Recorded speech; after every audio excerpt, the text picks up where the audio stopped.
Olá a todos, tudo bem? Hoje eu vou mostrar para vocês, falar um pouquinho sobre os tipos de amostras que a gente tem aí na estatística. Pelo menos, não todos os tipos, mas alguns aí que eu costumo trabalhar mais, tá certo? Então vamos lá. Começando, temos a amostragem simples. O que seria essa ideia da amostragem simples? Normalmente a gente pega uma população homogênea, certo?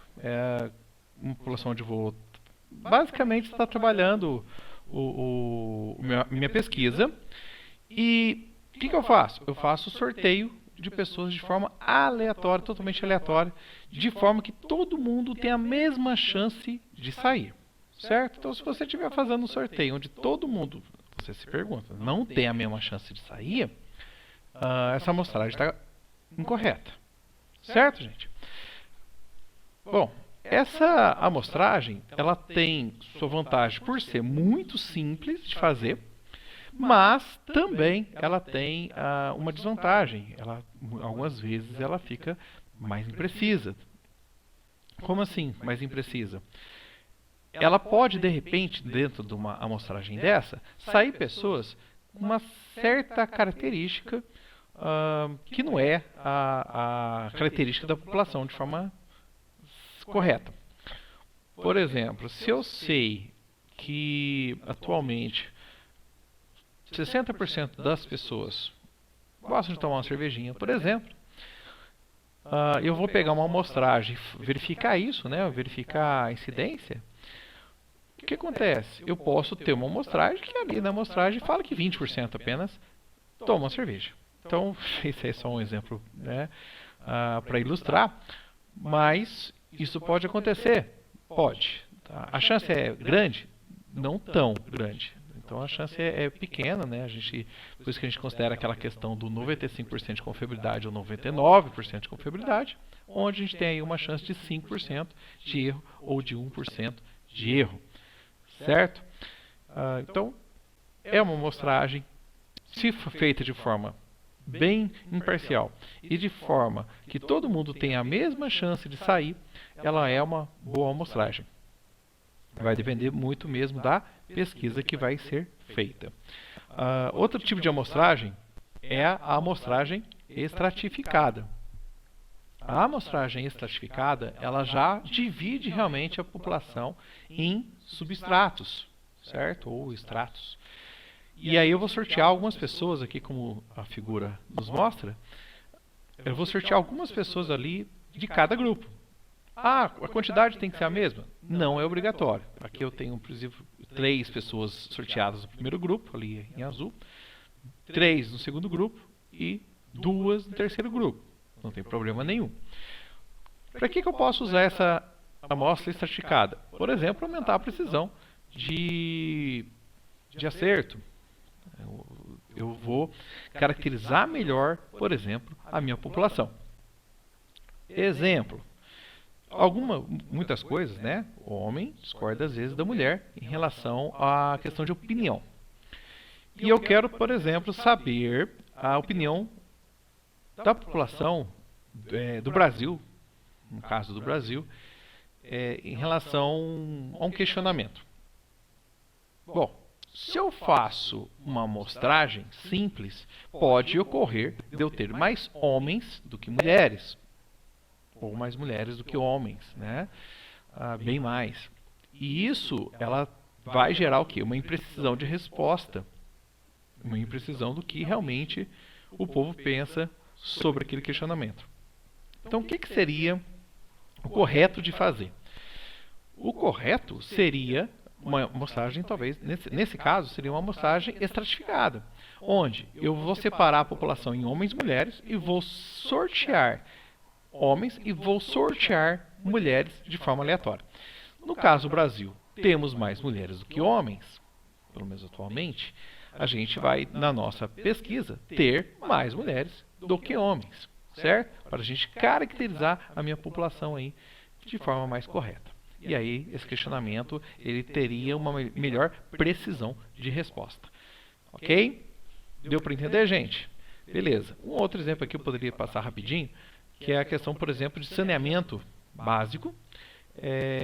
Então eu quero verificar o saneamento de uma cidade, onde essa cidade, o que eu poderia fazer aí para verificar isso? Eu posso dividir a cidade em bairros. Depois que eu fiz a divisão em bairros, eu sorteio algumas casas de cada bairro. E aí, a partir disso, posso também levar em consideração o tamanho do bairro. E aí, onde for maior, eu pegar mais casas, onde for menor, pegar menos casas. E com isso, aí sim, eu faço um parâmetro da cidade, aí uma estatística da cidade, melhor dizendo, para fazer esse tipo de pesquisa. Certo? Então, a amostragem estratificada ela pode ser muito bem usada para isso aí.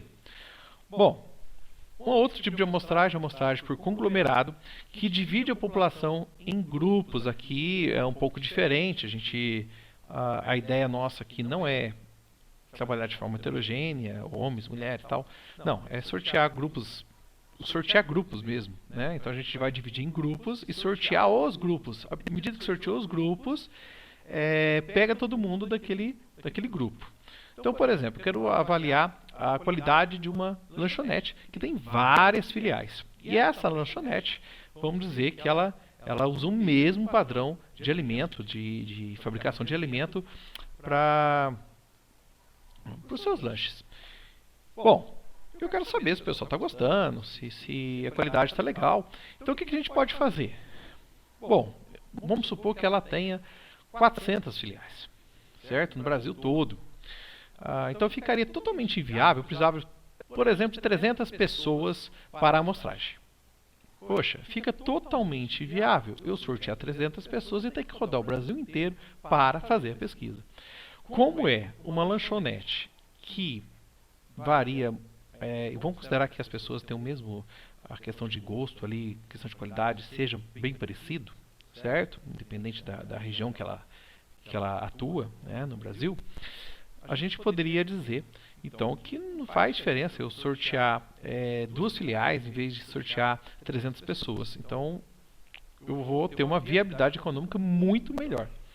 Então, eu vou sortear 2 filiais. Nessas filiais, eu vou precisar de todas as pessoas que estão ali. Deve dar em torno de 300 pessoas naquele momento, né? Aí você vê se deu ou não, ou se gasta um tempinho a mais. Mas, deu as 300 pessoas, você fechou a sua amostra de pesquisa. E aí você pode trabalhar a pesquisa aí. Certo? A empresa também, a gente vai fazer uma auditoria, às vezes empresa de um ramo que são várias filiais também, pode fazer a mesma ideia. Então, em vez de eu fazer a auditoria em todas as empresas, eu vou, até porque a auditoria em todas as empresas, no medida que você fez a primeira, a segunda já vai ter a preparar melhor e, de repente, até esconder os erros, né? Então, talvez seja interessante dividir, né? Você em vez de sortear várias pessoas aí específica, você sorteia 2 filiais ali aleatoriamente, já vai ali nas 2 filiais e faz toda a auditoria daquelas da empresa, fiscaliza ali a questão dos funcionários todos, certo? Aí o retorno é basicamente o mesmo. Certo, gente? Então, também é uma amostragem que poderia fazer por conglomerado, aí um exemplo apenas para ilustração. Bom, outra amostragem que eu quero falar um pouquinho aí da amostragem sistemática. Essa sistemática eu coloquei, não há necessidade de sorteio. Espera aí, mas eu posso fazer sorteio então? Pode fazer sorteio. Você pode, vou sortear o primeiro elemento. Então eu sorteei o primeiro elemento, deu 4. Aí eu vou pegar os próximos de 10 em 10. Então 4, 14º, 24º, 34º e assim por diante. Então você vai padronizar a resposta, a obtenção de resposta. Mas você pode sortear o primeiro elemento, não tem problema nenhum. Ou não. Também não há tanta obrigação, tanta necessidade disso. Certo? Para que eu posso usar isso?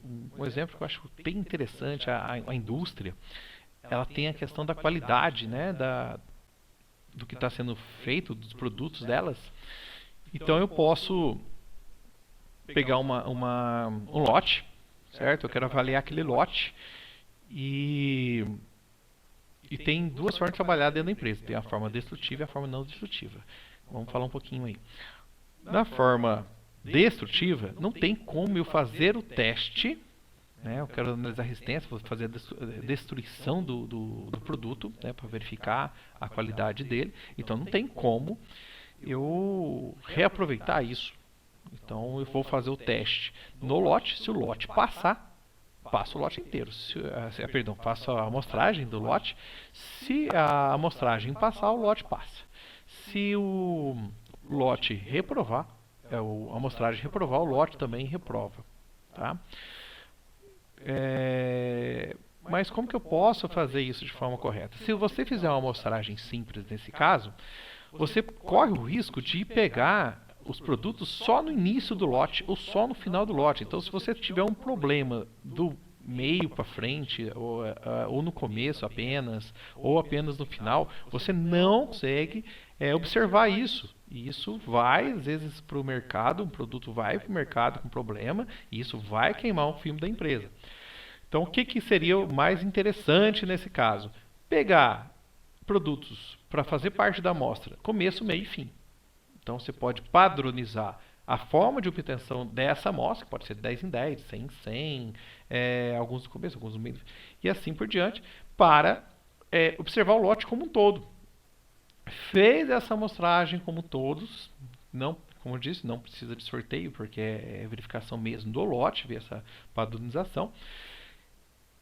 Eu faço essa amostragem e a partir disso, aí sim eu tenho a pesquisa de forma mais legal, mais correta. Eu falei também sobre a questão de amostra não destrutiva, no caso de uma empresa. Como assim não destrutiva? Às vezes você quer ver apenas medida da peça. Não é, então não tem destruição da peça, tem apenas medida de uma peça. Então, o que a empresa faz para agilizar o processo, né? Porque tempo é dinheiro. E aí eu faço a verificação de um lote específico. Passou, manda para frente, está tudo ok. Aquele que não passou, aquele lote está mais peças do que o esperado, fora do que era esperado. Bom, se tem isso, se aconteceu isso, eu posso verificar o restante daquele lote e ver as peças que podem passar que não, e aquelas que não vão passar do controle de qualidade. Então isso aí também já facilita, você não tem perda de peça, você tem uma perda de tempo, mas é só naqueles lotes que não passarem aí no teste de amostragem. Certo? No teste de qualidade. Gente, tranquilo? Vamos lá, vamos para o próximo. Amostragem de conveniência. Pegar o que está fácil. O que é essa ideia de pegar o que está fácil? Para que serve isso? Para que eu vou usar isso numa pesquisa? Eu coloco ali, ó, pré-teste, né? Então a gente vai estar bolando um questionário novo, não é um questionário já padronizado, validado e assim por diante. Tem as formas de validação de questionário, mas eu não vou explorar isso aqui. A ideia da amostragem de conveniência para pré-teste. Então você criou um questionário, vou aplicar esse questionário para algumas informações sociodemográficas e assim por diante. E o que eu posso fazer? Será que esse questionário que você criou tá bom? Será que a pessoa que vai responder aquelas questões entendeu o questionário? Porque muitas vezes a pergunta está muito clara para você, mas a pessoa que vai responder, cara, ele fica com dificuldade. Então, o ideal é, antes de você aplicar, às vezes você vai aplicar 5.000 pessoas, 4.000 pessoas, 3.000 pessoas, uma amostragem muito grande, e para você não ter essa perda de questionário, tempo e outras coisas, você pode fazer um pré-teste. Faz o questionário, pega ali 50 pessoas, 40 pessoas, né? E verifica se entenderam o questionário, se a resposta foi mais ou menos a esperada, se está legal. Beleza, o questionário ficou claro. Não precisa arrumar isso aqui o pessoal não conseguiu entender direito.